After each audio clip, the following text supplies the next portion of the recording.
Assalamu alaikum. Walaikum assalam. Could you please clarify about the Surah Waqia chapter 56 regarding the touching of the Holy Quran without wudu and The brother has a question that he wants to know that can we touch the Quran without wudu, and there's a verse in the Quran, Surah Waqia chapter 56, referring to the verses number 77 to 80. Can you explain that? But many people are misunderstanding that you cannot touch the Quran without wudu. This verse of the Quran says, in a nutshell I'll say, it says that we have revealed the Quran and none shall touch the Quran except those who are pure.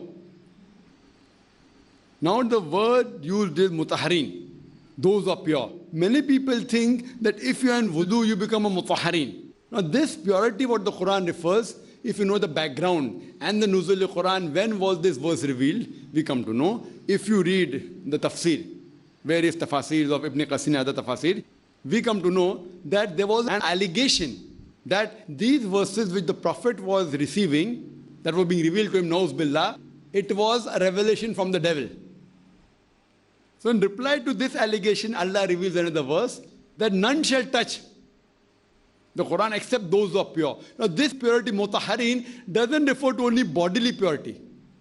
It refers to pure in mind, in body, in thinking, absolute 100% masum, which no human being can be. 100%. It is referring to the angels, that no one can touch the Quran except the angels. That means the devil cannot interfere in between.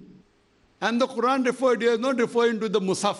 This is a Musaf, means a copy of the Quran. Talking about the Quran in Lawh Mahfuz. As Allah says, about the tablet well preserved. So that Quran, which is in the heaven, tablet well preserved, no one can come close to it, no one can touch except the angels. Mutahharin mentioned doesn't refer to only bodily purity. Tahara means only wudu, it doesn't refer to that. It refers to absolute purity. And it doesn't refer to this Quran, refers to the tablet well preserved in the heaven. If it refers to this Quran, and it referred to normal wudu, any non-Muslim can go in the market and purchase the Quran for 150 rupees easily and can touch it. That means the Quran will be proved wrong. No one can touch it, I can touch, he'll touch it. So it is nowhere referring to wudu and touching this Quran, referring to the absolute purity and about Lawh Mahfuz. But generally, if someone is in wudu and touches the Quran, it is preferable, it is mustahab. It's not a fard. Those scholars differ. There's no verse in the Quran or Hadith which says that wudu is compulsory for touching the Quran. Wudu is compulsory for offering salah. And it was the system of the Prophet. He preferred being in wudu always. So it's not a fard. It's not a requirement you should be in wudu, but it is preferable. There's no verse in the Quran or Hadith which says it is fard. Hope that answers the question. Yes, brother. Assalamu alaikum. Walaikum assalam. I am working in a company in Dubai and I am in charge of some businesses, and of course the owners provide us the necessary funds, and majority of it comes from commercial conventional banks. And our owners do not approve that the Islamic banking alternative is in accordance with Sharia according to them. So they continue to carry on the business according to conventional methods. And even non-Muslims also working and dealing with Islamic banks on our behalf, they also say that it is more or less the same. It's Islamic way of interpreting the non-Islamic models. So how in the modern days of competition and business pressures, we have to carry on and take a lot of big projects, and we have a lot of working employees with us. How do we catch up with this? Well, that's the question. He's doing business in Dubai, and his employers, they do business through the conventional banks.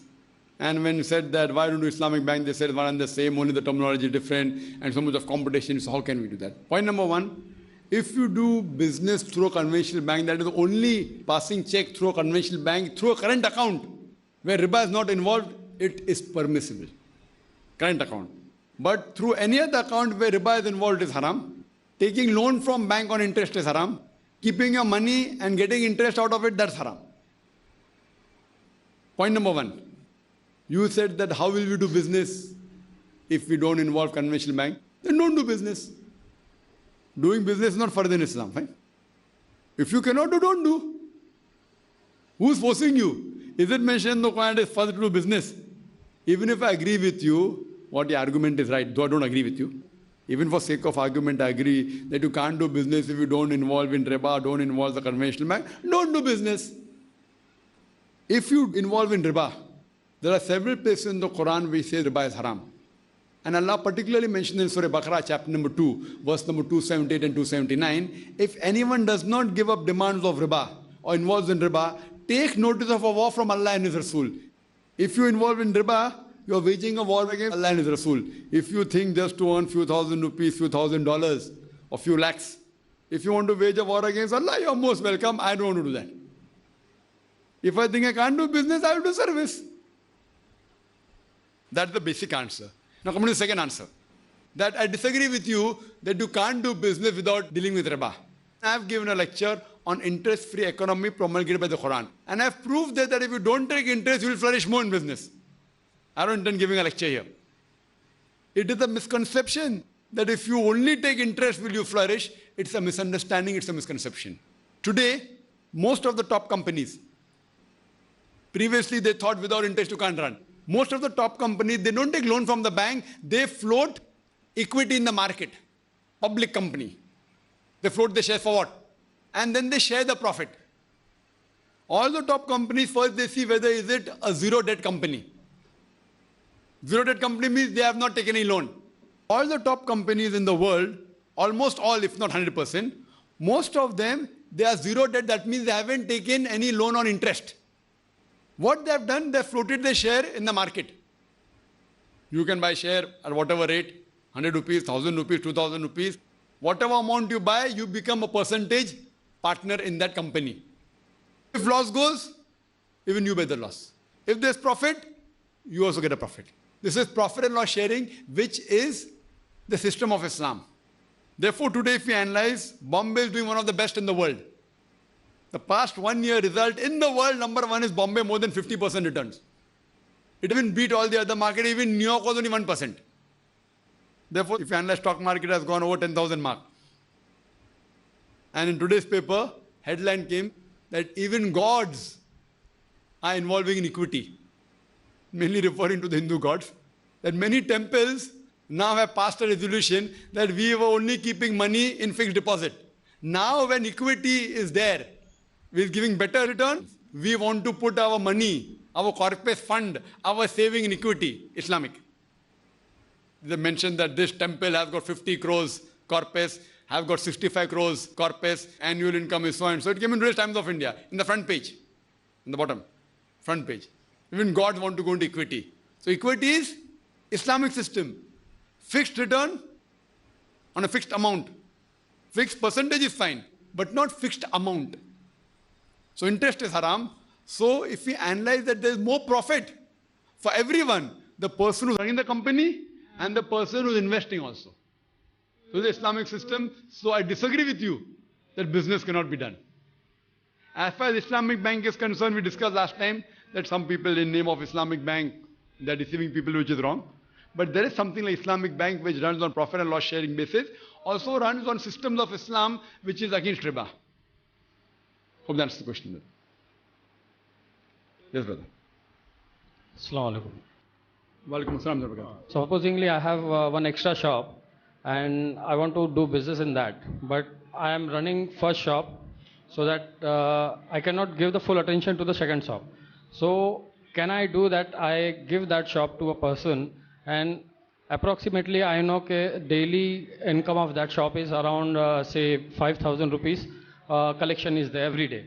So on that fixed percent, say I say give me 5% of the profit or 5% of the collection of money. I make it fixed. So can I do that way? Well, I asked the question that if he has two shops, if he doesn't have time to look out a second shop, but he knows the approximate profit and he says that he does a deal, he gives the other person to run the shop and says, I want a fixed percentage, 5% of the profit or 5% of the collection. Is it allowed? It's totally allowed. Fixing a percentage of the profit is totally halal. But giving fixed, that I am giving you 1 lakh rupees, then give me 5% of 1 lakh every month is haram. But if you say whatever collection you have, you can either give the shop empty or with the good, whatever you want, whatever your thing is there. 5% of the collection, it is variable. Sometimes the collection may be in a month 1 lakh, sometimes 2 lakh, sometimes 3 lakh. It's variable, it's perfectly allowed. Or you say 5% of the profit. That's also allowed. Or you can give your shop on rent and say my rent of my shop is 1,000 rupees. That's also allowed. But you can't give money and say give me a fixed percentage on that money, that's haram. But giving your shop with goods or without goods and saying giving 5% of the profit or collection is totally halal. Hope that answers the question. What if, you fixed an amount on that shop? Like, if you tell that you give me 30,000 every month. You run the shop, but you give me 30,000 every month. What about that? Sister asks the question that if she gives the shop to someone and says, give the fixed amount, give me 30,000. If you give a shop, say I give you the shop along with furniture, give me 30,000 as rent, it's perfectly allowed. Every month, whether you make business or not. It is the rent you're charging that's perfectly allowed. You can give the shop empty and charge 30,000 rent. You can give the shop with furniture and charge 30,000. Or you want to put some goods and say, when you leave, you give the goods back to me. But mainly it is on the shop. Rent on the shop. But you can't give money and say, take this money and give me 30,000 every month. And then when you leave, give the money back to me. That is haram. So giving a shop with furniture, without furniture, and charging a rent for that shop and the furniture is perfectly allowed. Whether it be 10,000, 20,000 or 30,000. Hope that answers the question, sister. Wa akhiru da'wana alhamdulillahi rabbil alamin.